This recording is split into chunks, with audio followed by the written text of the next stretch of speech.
We attempt to address the fundamental question of how to become wealthy today as we discuss the algebra of wealth, but first, the details. I'm a self-made entrepreneur and I'm going to share with you what has worked for me or mostly worked for me, and what I share with my students. There isn't just one algorithm, there are many paths that people have taken. Jay-Z, Warren Buffett, and Vladimir Putin all took different routes. Unfortunately, your birth circumstances have a significant impact. Many aspects of your success and failure aren't your fault, and my generation, particularly those in technology, have a virus that confuses luck with talent. I had advantages that many people did not have growing up in the United States as a white male in the 1970s and 1980s. I received a nearly free education and had the good fortune to enter the workforce during the internet era. So what is the algebra of wealth from my experience? It boils down to this. The wealth algebra formula. Focus plus stoicism's byproduct. People often mistake a lack of focus for a talent shortage, so let's start with focus and opportunity before breaking these down. While talent and intelligence are associated with wealth, they aren't as strong a predictor of your future success as focus and determination. Then, concentrate on positioning yourself for success by getting certified and moving to a city, especially while you're young so you can meet and compete against the best in your field. Finding something you're great at, something you can do better than most other people, and something that people will pay you for may not be your passion, but becoming great at something and the accoutrements accompanying that greatness will make you passionate about whatever it is.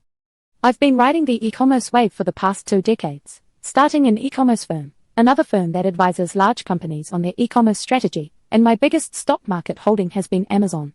So what are the next big waves of opportunity? The dispersion of healthcare, work, education, and fintech are all causing tidal waves of change. Those waves are the ones you want to paddle out to and get in front of.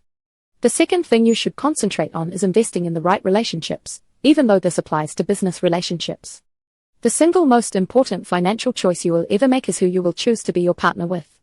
Research shows that married people experience per person net worth increases of 77% higher than their single counterparts, but marriage entails betting half of your future net worth that you will remain together forever, which means divorce is expensive. The best way to maintain our relationship is to not keep score. Bring forgiveness, generosity, and participation, or to put it another way, keep demonstrating the next element of the equation. A stoic is a stoic. Identifying what is in your control and what is not is one of the main responsibilities of a stoic.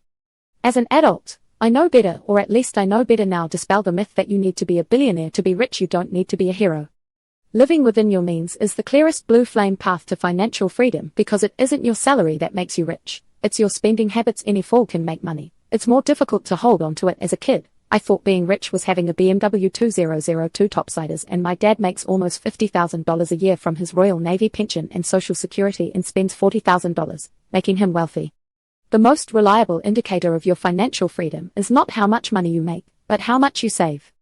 I know investment bank partners who make millions of dollars annually, but between their ex-wife alimony homes in the Hamptons and their luxurious lifestyle, they spend every penny of it. Many of us have a cartoon image of rich people being Monty Burns, but the reality, at least in my experience, is much different. Success in life is much easier if the people want you to succeed. In this age of extreme abundance, consumption temptations are everywhere. An upgrade to premium economy, business class, first class, or a private jet can all seem like an investment in yourself, but neither is ticking away time on a watch. Investing versus consumption is the other stoic virtue relevant to wealth, temperance, and discipline. If you're investing to learn or for dopamine because it's fun, that's fine, there's nothing wrong with it, but recognize both of those cost money. I love to gamble, no joke. When I'm in Vegas I put on a kilt and a blazer and I head down with $1,000 that I expect to lose the golden nugget 7.99. All you can't eat buffet, a notoriously misunderstood artist, and the question, who is the dog in Vegas awesome? One more thing. If anyone advises you to expect to lose money in any way, they're not talking about investing, they're talking about gambling. If you're serious about investing, you shouldn't be willing or ready to lose everything. 90% of alternative investment funds would have underperformed if you had invested in low-cost index funds a decade earlier, and if you hold a basket of diversified stocks for at least 20 years, nobody has ever lost money. The third component of our equation is time, which is both your ally and your enemy depending on how much of it you have. Do not waste time, friend or foe. That is out of our control. Time is the one resource you should not waste. Invest early and make it a habit. Starting early with a little can be starting a little later with a lot. Let's take 2 people both investing $4,000 a year. Person starts at 20 but stops investing at 40. Person B begins at age 40 and reaches age 65. Thanks to decades of additional compounding, Person A, who earns 10 per year, ends up with over 600% more than Person B. Keep in mind that time in the market, not timing the market, is what matters. Look up. Finally, compound interest. The safety net of diversification. When it comes to investing, diversification is your Kevlar because it prevents any one bad choice from having a fatal impact. True story. Bulletproof vests only prevent bullets from killing you. They do not prevent you from being shot or from experiencing pain. I bought Netflix stock at a price of $12 per share, which is good news because it is now worth over $550 per share, making me a genius, right? Wrong. The reason I sold it at a price of $10 per share 6 months after buying it was to take advantage of the tax loss at the end of the year and never bought back in.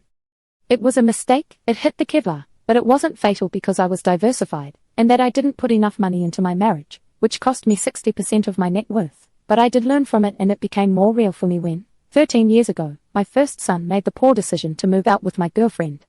I adopted this equation and invested between 10% and 30% of everything I've made since. I also avoided investing in anything that I wouldn't want to hold for at least 10 years, and I never put more than 10% of my net worth in any one thing. Today, that number is. In conclusion, evolution and diversification to answer the questions we all ask ourselves: how do we build a life of love? And how do we develop economic security? It comes down to discipline, generosity, and investing every single day. The solution to how we become wealthy: music. We'll see you next week. Slowly, music. You.